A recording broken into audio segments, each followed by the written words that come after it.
Boa noite a todos. Vamos iniciar o estudo do passo 9, o mistério de Belicena Vilca, capítulo 4 do terceiro livro.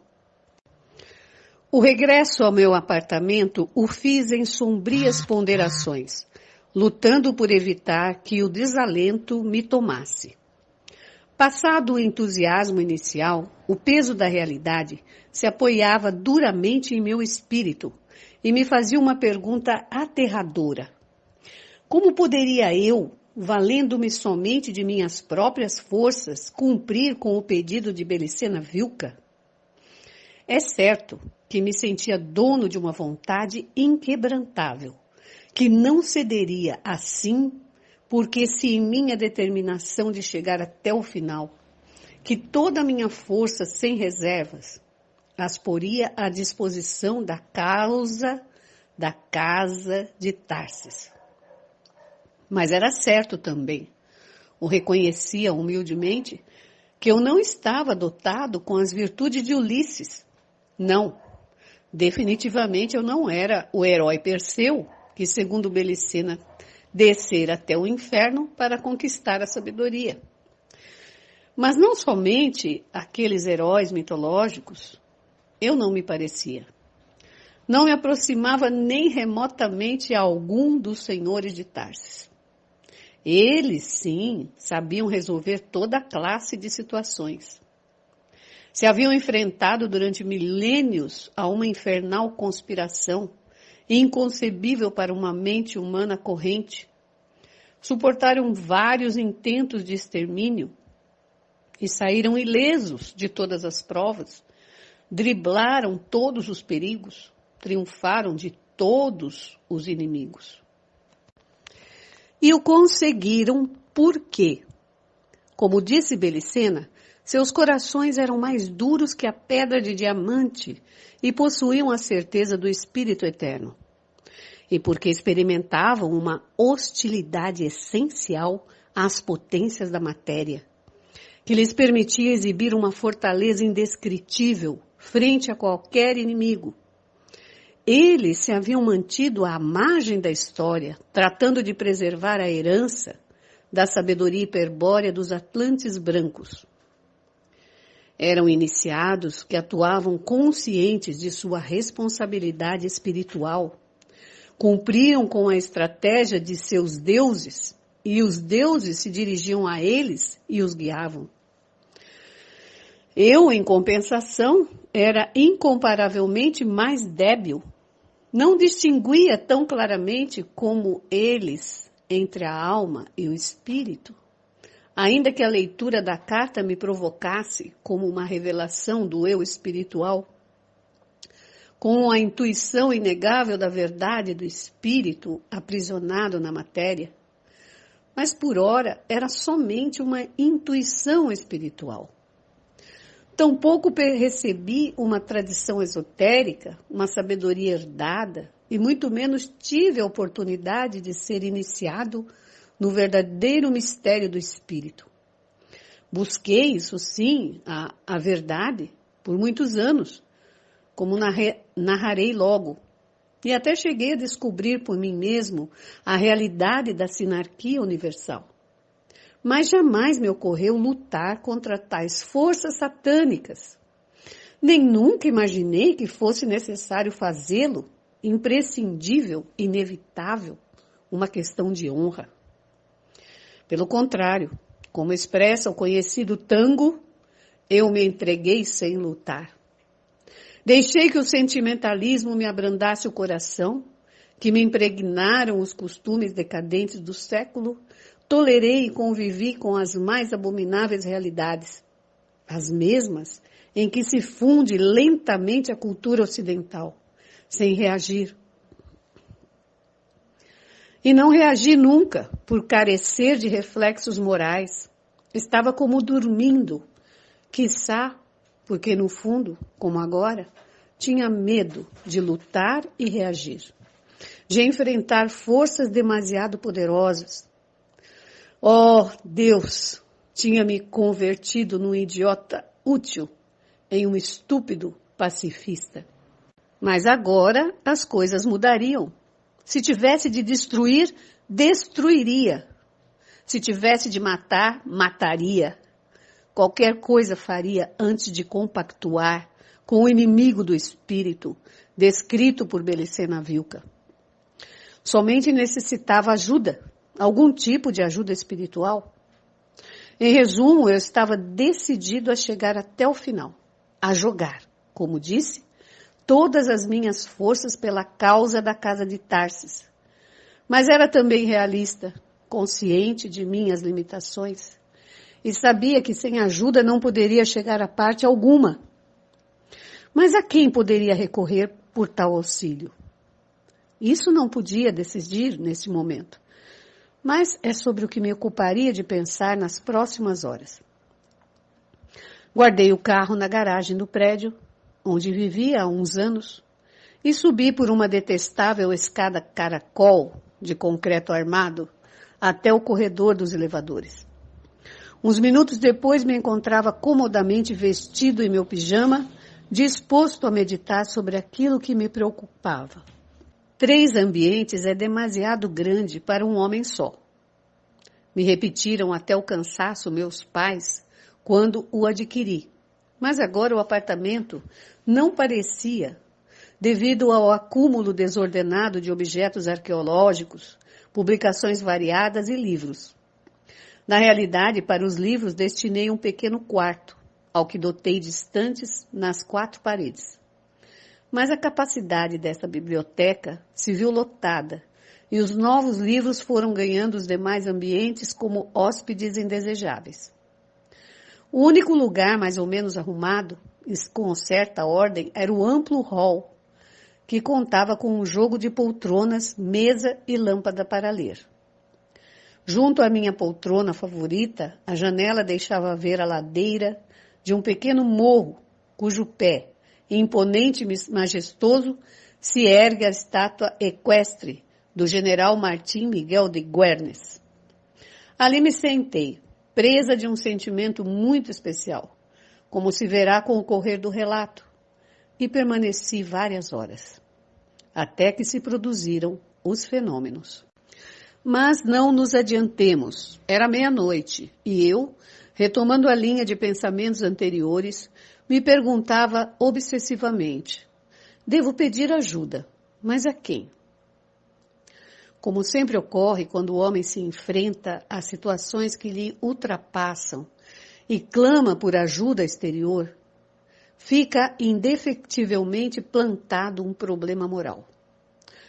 É a antiquíssima confrontação entre o bem e o mal. Nestes casos, o princípio fundamental que deve primar no juízo sobre amizade ou inimizade das potências às quais nos dirigimos é o discernimento. Quando a lei é precisa, em sucessos que devem encarar-se juridicamente, por exemplo, o discernimento é automático, racional, diríamos. Na complexa trama legislativa, milhares de leis entrelaçadas qualitativa e hierarquicamente regulam a conduta do homem na sociedade civilizada. Existem figuras jurídicas, tipo, que permitem orientar o juízo e determinar com precisão se o que faz um homem é bom ou mal. É bom se não produz contradições juridicamente demonstráveis e mal se falta à lei. Isto enquanto a conduta do homem coletivamente ajustada à lei.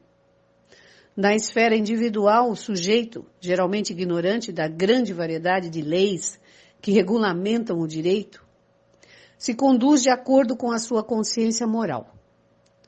Este conceito alude a que o fato de ser membro de uma sociedade humana, tanto pela transferência cultural de gerações de antepassados, como pela educação ou simplesmente a imitação do próximo, capacita o homem no exercício de uma espécie de reflexo, condicionando a moral que atua, finalmente, como uma intuição, consciência moral ou voz da consciência. Mas Não se trataria de uma verdadeira intuição, senão da aparência desta.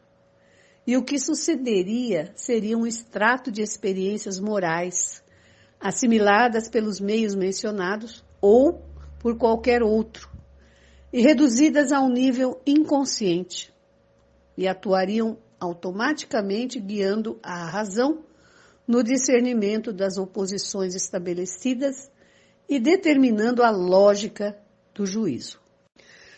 Compreende-se que quanto mais automaticamente se desencadeia este mecanismo psicológico, tanto mais debilitada está a vontade de discernir. O gosto ou a comodidade por habitar em meios povoados ou cidades fala sobre o predomínio destes processos inconscientes e explica o medo ou o pânico a enfrentar-se com situações ou circunstâncias originais, onde possa falhar o discernimento. Daí a falácia de crer que o habitat civil, âmbito cultural por excelência, faz ao homem mais equilibrado, quando a verdade é que o indivíduo dos meios rurais usualmente possui um discernimento moral mais certeiro, não racional, senão emanado das profundidades do espírito. O sereno juízo de homens com que acostumamos tomar por ignorantes poderia chegar a nos surpreender.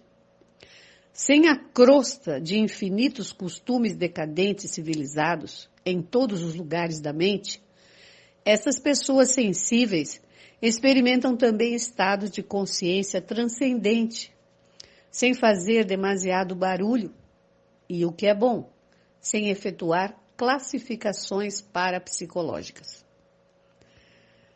Para o efeito de comparar ambas as condutas, suponhamos que tenham sido postos o urbano e o homem rural a escolher entre Deus e o demônio, sendo o segundo a imitação do primeiro. Provavelmente a inclinação racionalista do urbano o incapacita para discernir entre essência e aparência divina. Talvez esta distinção tampouco a possa realizar a simplesmente do campesino.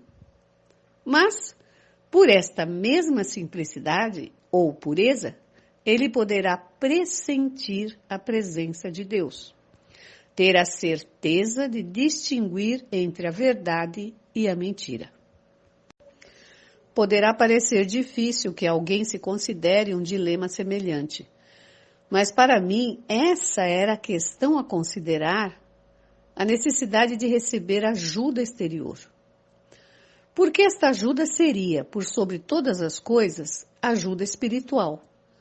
E esse auxílio somente poderia prover do mais além, de um mundo transcendente à matéria e ao homem. E aqui é onde eu havia ficado perplexo no passado. Este outro mundo, qual Deus o rege? Qual a verdadeira religião do Espírito? Quem são seus representantes na Terra?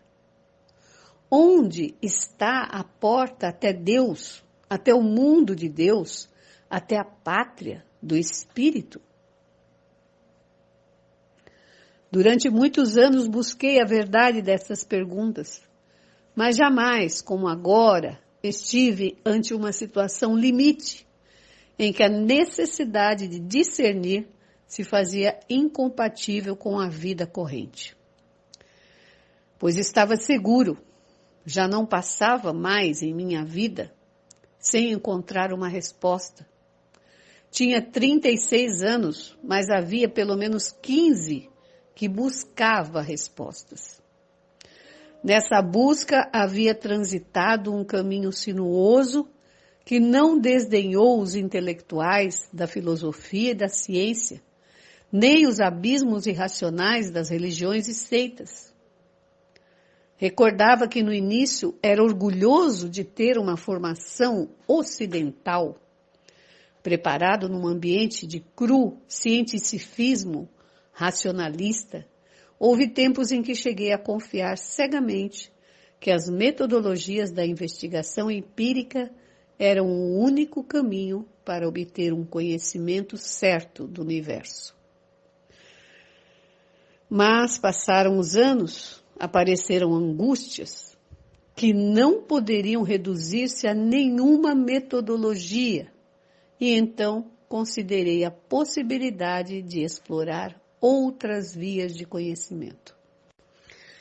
Recorri nessa busca a 1000 tendências filosóficas e religiosas. Li centenas de livros e pratiquei muitos ritos de cultos distintos. Mas sempre ocorria o mesmo. Enquanto as teorias e dogmas, expressados de todas as formas inimagináveis ou imagináveis, eram quando menos dignas de respeito, não podia dizer-se o mesmo das organizações que sustentavam tais ideias. A menos que estivesse cego por uma fé fanática, acabava por descobrir atrás das ordens ou seitas, ou simplesmente dos líderes, o fim subalterno e inconfessável, a ligação inadmissível e intolerável. Estes fins ocultos fui descobrindo com indignação, obedeciam a 3 modos de operar das forças sinárquicas. Um modo militar, um modo político e um modo religioso. Sem que esta classificação implique em ordem de importância ou aparição. As sociedades secretas sinárquicas, usarei este nome genérico, podiam comportar-se de acordo a 1, 2 ou aos 3 modos mencionados e tender firmemente ao cumprimento de suas finalidades secretas. Em última instância, comecei a suspeitar. Todas se uniam num objetivo comum: obter o domínio do planeta, favorecer a tomada do poder mundial por parte de um grupo hierárquico de homens. Naturalmente que então ignorava eu, até a leitura da carta de Belicena Vilca, que os destinatários deste esforço universal da sinarquia eram os membros do povo eleito. Mas eis aqui o que eu comprovava.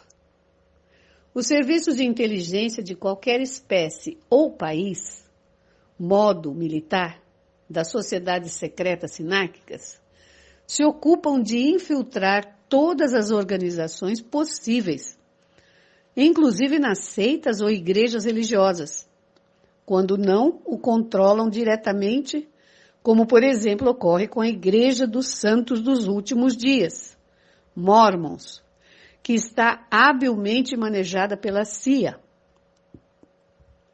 O marxismo internacional, o trotskismo, o sionismo, etc., modo político das sociedades secretas, estão por trás de centenas de inocentes organizações que lhes servem de fachada. E dentro do modo religioso, se contam milhares de grupos ou grupelhos controlados pela sinagoga, as igrejas protestantes, o Islã, o budismo e até a Igreja Católica. E sempre o fim último, que é formar um espectro o mais amplo possível para abarcar todas as variantes ideológicas e captar a todos os dissidentes das grandes linhas internacionais. Ninguém deve ficar fora do controle da sinarquia. Parece ser a consigna que os guia. O descobrimento desta negra realidade, subjacente sob falsas promessas de elevação espiritual, me levou a esse estado de ausência de ideal que defini em outra parte do relato. A partir daí, continuei vivendo mais ou menos normalmente e até me interessei pela antropologia. Mas a reação às enganosas experiências passadas me induziu a desconfiar sistematicamente da boa-fé das instituições socialmente organizadas. Cheguei a sentir espontânea repugnância ao tomar contato pela primeira vez com alguma associação cujo fim declarado, eu o adivinhava imediatamente, era verdadeiramente traído em favor de suas tendências internacionais ocultas. Definitivamente eu não confiava em nenhuma organização terrena como intermediária entre uma ordem espiritual superior e o mundo material. Considerando o dito, se entenderá melhor o dilema que se me planteava nesse momento. Para cumprir o pedido de Belicena Vilca, deveria enfrentar-me a uma sociedade secreta de druidas, homens que possuíam poderes terríveis, segundo se desprendia da carta e das declarações do professor Ramírez. E até corri o risco de chamar a atenção dos imortais Bera e Birsa, quem me liquidariam em um piscar de olhos. Aquilo não era jogo. Eu devia, a seu tempo, buscar ajuda contra eles, e esse socorro só poderia ser espiritual, ministrado por seres que compartilhassem o objetivo da missão, ou seja, por partidários da sabedoria hiperbórea. Mas onde estavam tais seres? Na verdade, eu acreditava seriamente que para empreender a missão com possibilidades de êxito, faltava algo concreto, que não era questão de pôr-se a orar ou desgastar-se em especulações metafísicas. Mas repetia a mim mesmo: a quais organizações podia recorrer em busca de ajuda? A maçonaria, a teosofia, a antroposofia, o martinismo, os rosacruzes, os gnósticos e outras sociedades secretas mais ocultas ainda, mas da mesma veia sinárquica, estão em oposição essencial com a sabedoria hiperbórea, agora que via bem claro. E assim, por mais que pensasse e repassava a lista de todas as organizações conhecidas, sempre concluía que eram, quando menos, suspeitas de pertencer à fraternidade branca, a superorganização oculta inimiga da Casa de Tarsis. Oh, dilema! Existia uma sociedade secreta de iniciados hiperbóreos na Argentina, uma ordem de construtores sábios, segundo revelara Belicena em sua carta. Mas nada sabia onde se encontravam nem como chegar até eles. Eu trataria de encontrá-los, mas era plenamente consciente de centenas, talvez milhares, de agentes da sinarquia que estariam aguardando que alguém se aproximasse para executá-los sem piedade. Duvidava se poderia empreender somente esta busca, e por isso examinei a possibilidade de recorrer a alguma organização amiga, entre aspas, da sabedoria hiperbórea, para solicitar ajuda. Entretanto, repito, por mais que pensava, não via a solução. Será que a sabedoria hiperbórea não contava com partidários nesse mundo? A resposta parecia ser não. Pelo menos não contava com seguidores socialmente organizados. Ou eu desconhecia a existência de alguma organização semelhante.